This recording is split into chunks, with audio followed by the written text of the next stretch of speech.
Hey guys, Billy here with Preacher's Creatures. Just want to do a quick video highlighting my air vise build, and I decided to build this vise after watching Adam over on SDG Custom Lorecraft. There's his channel, and I recommend checking him out if you enjoy the things I'm doing. He does a whole lot more, and Michael over at Bait Chunkin', I really enjoy his videos as well, and World's Worst Fishing. You know, there are a lot of the bigger name guys, but Michael reached out to me on one of my videos the other day, and you know, just reminded me that hey, he's just a guy doing videos, making lures in his basement just like the rest of us. So I really appreciated that. But if you're interested in building your own air vise, I recommend you go over and check out Adam's channel, and he has a step-by-step video on how to do that. But in this video, I'm going to show a few challenges that I had in my build. It's not going to be a very long video, but I just wanted to highlight and help those out that might be looking at doing this. Some of the things that you may want to do different to avoid what I had to troubleshoot. And so stick around. Hope you enjoy the video. If you have any questions, just hit me up in the comments below. I try to answer. I don't have a lot of people comment or things like that, so I have time to address questions and things of that nature. But if you have any questions or comments, just put them down there in the comment section, and I'll get to them as soon as I can. I hope you enjoy the video, guys, and thanks again for tuning in. Okay guys, here's the finished product, and like I said, I'm very pleased with it. Been using it quite a bit since I finished it up. Two issues that I had. Okay, so when Adam did his, he had listed these washers, and he had either got the wrong ones, or the ones that he had gotten or wanted to get were sold out.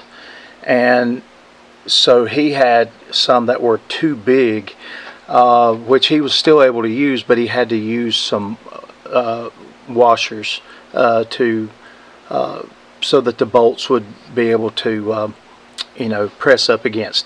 Now here's the problem I ran into. I got the actual right size, and I was able to use those in certain areas of the build, such as you'll see right here in this area.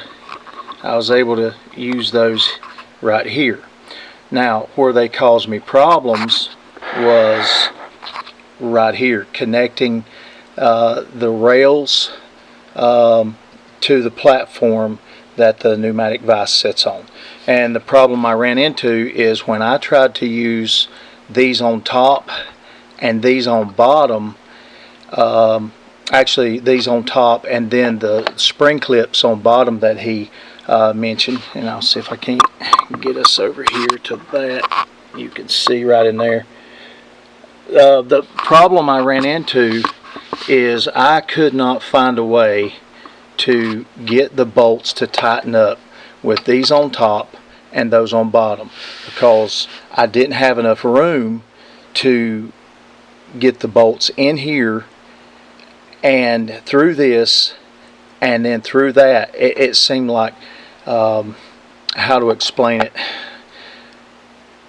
I never could get the right distance of these on the bolt and thread through these. So I just couldn't, you know, because once you thread the bolt down to the point to where it's tight on this, it would be loose on this spring nut down here. And if you got it to where the spring nut was tight, it would be loose on this. And so I ended up having to do what Adam did. You know, he did it to problem solve the fact that these were sold out and he couldn't get this size, then the hole was too big. But by its nature, it actually worked out for him, and he didn't have the problem that I had. So I ended up just using round nuts to support the bolts, and the spring nut, the spring locking nuts underneath, and that's how I overcame that issue. And I'll be honest with you, if I had to do it over again, I think I would do it exactly like Adam did, but instead of getting the right size of this, I ended up having to use these anyway. So I could see you using those throughout the entire build. That's going to be for you to have to figure out. The one place I did use these is right over here when I got my aluminum blocks. This is just an aluminum block, it's not a mold, and this one over here is an aluminum block, and you can see I used these nuts in between as spacers here and here, but they're still not they're still not used in the way that they're just used as spacers, because you can see the bolt that is running through there is actually smaller in diameter than this hole here.